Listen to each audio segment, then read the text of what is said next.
Bonjour. Alors encore des histoires de rationnel et d'irrationnel pour l'énoncé d'aujourd'hui, qui est le suivant. Soit x appartenant à R, tel que x différent, zut, tel que x n'appartienne pas à Q, donc tel que x soit un irrationnel, soit A, B, C, D, 4 rationnels, tels que AD moins BC soit différent de 0. Il s'agit de montrer que AX plus B sur CX plus D n'appartient pas, n'appartient pas à Q. Après avoir montré du coup que CX plus D était non nul. Il faut montrer que CX plus D n'est pas nul, et ensuite il faut montrer que ceci n'est pas un rationnel. Vous pouvez vous donner, allez, une quinzaine de minutes avant de regarder la correction éventuellement. Correction, alors, comment montrer que CX plus D est différent de 0 ? On va supposer par l'absurde que CX plus D est égal à 0.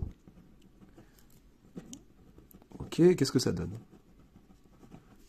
Mon B est un L, que CX plus D égale 0. Ok, qu'est-ce que ça donne de bizarre ? Moi, ce que je sais, c'est que X n'est pas rationnel. J'ai envie d'arriver à X, mais pour arriver à X, il faudrait diviser par C. Pour diviser par C, il faudrait que C soit non nul. Donc je vais distinguer le cas où C est nul. Personne ne me dit que C n'est pas nul. Si C est différent de 0, je vois tout de suite que X s'écrit donc moins D sur C. C'est donc un rationnel.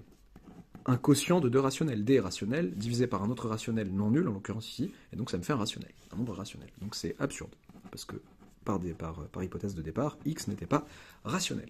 Maintenant, si C égale 0. Si C égale 0, qu'est-ce que j'obtiens ? J'obtiens que D est égal à 0. Non mais alors, quel problème ? Ce sont des rationnels, tous. D est un... Enfin, 0 est un rationnel, il n'y a pas de souci. Sauf que le souci, c'est que du coup, AD moins BC, qu'est-ce que ça va faire dans ce cas ? AD moins BC, ça ferait donc A fois 0, moins B fois 0. Ça fait donc 0.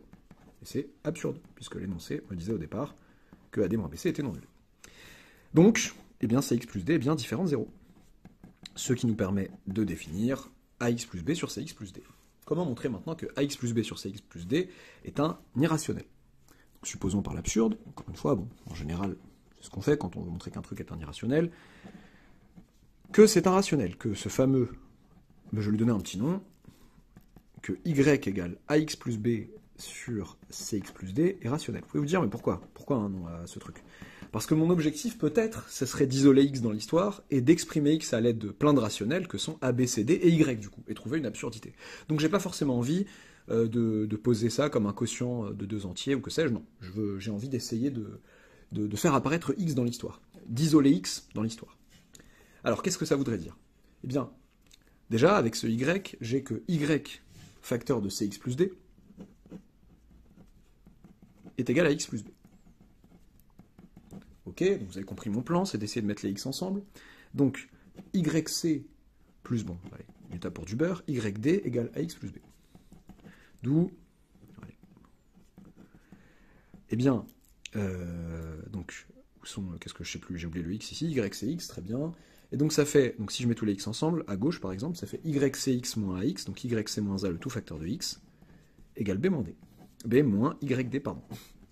Ok, j'ai envie d'accéder à X. Je voudrais diviser par YC moins A. Je fais toujours attention, j'avance prudemment.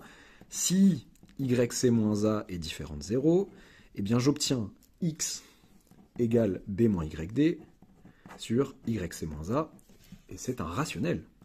Pourquoi c'est un rationnel ? Parce que ceci l'est, produit de deux rationnels, différence ou somme de deux rationnels, et quotient de deux rationnels, pareil, celui du bas est rationnel aussi pour les mêmes raisons, et quotient de deux rationnels dont le dénominateur n'est pas nul, ça me donne évidemment un rationnel.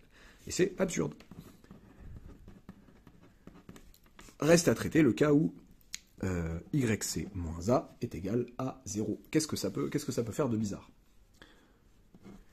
Alors, YC moins A égale 0.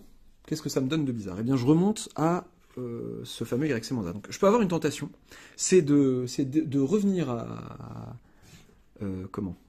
si YC moins A égale 0... Non, en fait, non, je ne vais pas vous créer une tentation. Enfin, j'ai eu une tentation qui n'est pas forcément, je pense pas... qui concernera pas le plus grand nombre, donc pas la peine de vous avertir contre ça. Si YC moins A égale 0, franchement, le truc le plus logique, ce serait de regarder là et dire, du coup, B moins YD est égal à 0, quoi. Oui, puisque j'ai ça qui est égal à ça. Donc ça, c'est égal à 0, donc B moins YD égale 0. Ok, et alors ? Donc B égale YD. Si je veux. Je peux exprimer B en fonction de YD. Qu'est-ce qui peut clocher ? j'ai cette fameuse information. AD moins BC différent de 0. Mais AD moins BC, dans ce cas-là, ça ferait quoi? Ça ferait AD moins... Donc, zut. Est-ce que j'ai pas une autre info que je loupe? Alors, ça fait AD... Ah non, oui, j'ai une autre info que je loupe. Zut. J'ai A qui est égal à YC, oui, c'est ça. Je voulais... Donc, zut. Ok, donc A égale YC, puisque YC moins A égale 0. AD moins BC, du coup, je peux remplacer A par YC.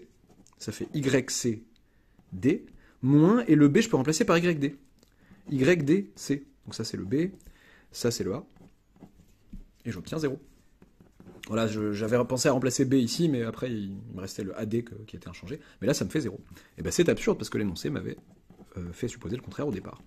Conclusion, eh bien, comme on a supposé par l'absurde, pardon, là, ça c'était autre chose, supposé par l'absurde ça, on a vu que dans tous les cas, ça ne pouvait pas se faire, que la conclusion était absurde, et bien finalement, nous pouvons en conclure que, eh bien, AX plus B sur CX plus D, contrairement à cette supposition par l'absurde de départ, qui était celle-ci, eh bien, contrairement à cette supposition, ceci est un irrationnel.